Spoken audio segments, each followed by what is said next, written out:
Welcome back to the channel. This is Azibase, your front row seat to the lives of Nigeria's elite. Today, we are stepping into the world of the one and only Bishop Ayo Oritsejafor. Bishop Ayo Oritsejafor, founder and presiding bishop of Word of Life Bible Church in Warri, Delta. Born on November 10, 1952, in Warri, Delta State, Bishop Oyo began his ministry after encountering Christ at a young age. He founded his church in the early 1980s, which has since grown into one of Nigeria's largest, with millions of followers worldwide. Bishop Ayo's estimated net worth is around $19 million, equivalent to 23 billion naira, accumulated from his church, investments, and media ventures. He resides in a luxurious mansion in Warri, Delta State, and owns high-end vehicles including a Range Rover and Mercedes-Benz.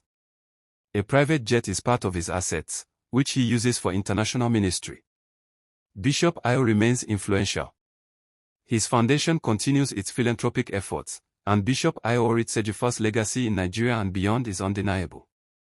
If you love exclusive access to Nigeria's finest, don't forget to like, subscribe, and hit that bell so you never miss an upload. Azibase, stay connected.